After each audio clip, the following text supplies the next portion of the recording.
بسم اللہ الرحمن الرحیم۔ اللہ کے نام سے شروع جو نہایت رحم والا ہے۔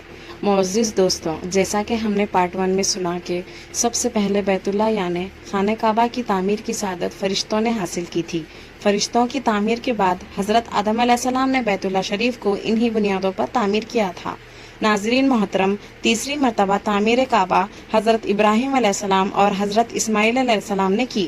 وہ اس طرح کہ جب حضرت ابراہیم علیہ السلام کی عمر 90 برس ہوئی تو اللہ تعالیٰ نے انہیں ایک فرزند ارجمند سے نوازا جس کا نام اسماعیل علیہ السلام رکھا گیا۔ یہ وہی فرزند ہے جنہوں نے بڑے ہو کر اپنے والد حضرت ابراہیم علیہ السلام کے ساتھ مل کر بیت اللہ شریف کی تعمیر کی تھی۔ حضرت ابراہیم علیہ السلام اس کی تعمیر سے پہلے حضرت اسماعیل علیہ السلام اور بی بی ہاجرہ کو حکم الہی کے مطابق بیت اللہ شریف چھوڑ آئے تھے، جو کہ اس وقت ایک ٹیلہ کی شکل میں نظر آ رہا تھا۔ جب حضرت ابراہیم علیہ السلام کو بیت اللہ شریف کی تعمیر کا حکم ملا تو آپ مکہ مکرمہ اپنے بیٹے حضرت اسماعیل علیہ السلام کے پاس پہنچے اور انہیں بتایا کہ اللہ تعالیٰ نے حکم دیا ہے اس کا گھر تیار کرو۔ انہوں نے جواب دیا کہ آپ کو جو حکم ملا ہے اس کی تعمیل کیجیے، جس کا ذکر اللہ تعالیٰ نے قرآن مجید میں ارشاد فرمایا ہے۔ عہدنا الی ابراہیم و اسماعیل انتا برا بیتی خائفین والعاکفین ورکوع وسجود۔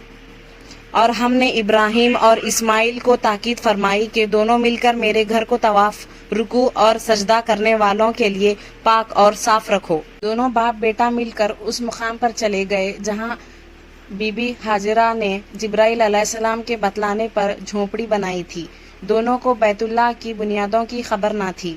پھر اللہ تعالیٰ نے ایک ایسی ہوا بھیجی جسے ریح النجوم کہتے ہیں۔ اس نے بیت اللہ کی جگہ جھاڑو دیا جس سے بیت اللہ کی بنیادیں نظر آنے لگی اور دونوں باپ بیٹے بنیادیں کھودنے میں مصروف ہو گئے۔ انہوں نے پہلی بنیاد پر ہی کعبے کی بنیاد رکھی۔ حضرت ابراہیم علیہ السلام اور حضرت اسماعیل علیہ السلام نے مل کر بیت اللہ کی بنیادوں کو بلند کیا۔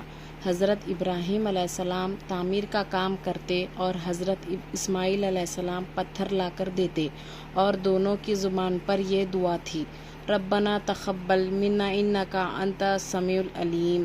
اے ہمارے پروردگار، یہ کام ہمارے طرف سے قبول فرما، یقیناً تو خوب سننے والا اور جاننے والا ہے۔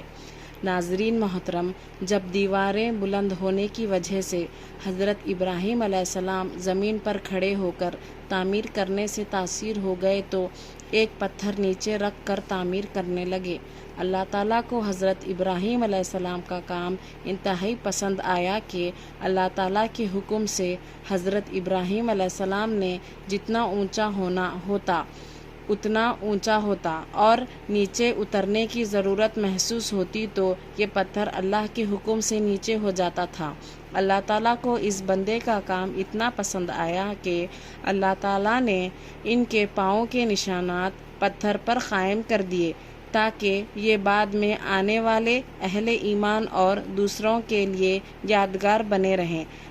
اسی پتھر کو مقام ابراہیم کے نام سے پکارا جاتا ہے۔ اس کے مطابق اللہ تعالیٰ نے قرآن مجید میں اس طرح ارشاد فرمایا ہے: وَاتَّخِذُوا مِن مَّقَامِ إِبْرَاهِيمَ مُصَلًّى۔ ابراہیم کے کھڑے ہونے کی جگہ کو مقام نماز بنایا۔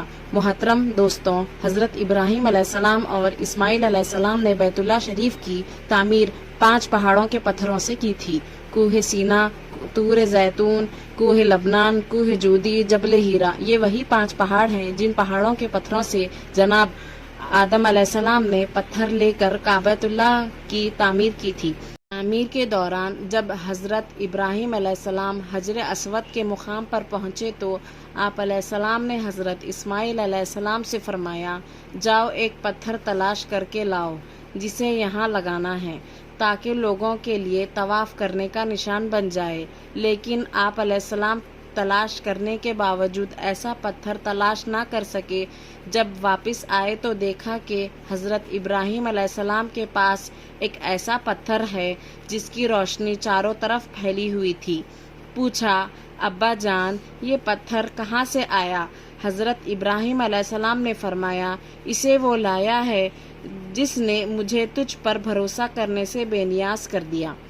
یعنی جبرائیل علیہ السلام یہ پتھر لائے ہیں۔ یہ بات یاد رہے کہ ابراہیم علیہ السلام نے کعبہ شریف کی جو تعمیر کی، اس کا چھت نہیں تھا اور اس کا دروازہ زمینی سطح کے برابر تھا۔ حجر اسود اس قدر سفید تھا کہ اس کی روشنی مشرق سے مغرب اور شمال سے جنوب تک پھیلی ہوئی تھی۔ اس کے سیاہ ہو جانے کی وجہ یہ ہوئی کہ دور جاہلیت اور دور اسلام میں یہ کتنی دفعہ آگ کی لپیٹ میں آیا۔ محترم دوستوں، حجر اسود کے بارے میں آتا ہے کہ یہ جنت سے لایا گیا پتھر ہے، جس کی فضیلت پہلے سے تھی۔ جب رسول کریم صلی اللہ علیہ وسلم نے اس کو بوسہ دیا تو اس کی عظمت و قدر کا اظہار ہر سو ہو گیا۔ بلکہ ایک دفعہ جناب امیر المومنین حضرت عمر فاروق رضی اللہ تعالیٰ عنہ طواف کر رہے تھے، حجر اسود کو بوسہ دیا اور فرمایا: اے حجر اسود، عمر نے تجھے اس لیے نہیں چوما کہ تو جنت سے لایا گیا ہے، عمر نے تجھے اس لیے بوسہ دیا ہے کہ تجھے میرے رسول اللہ صلی اللہ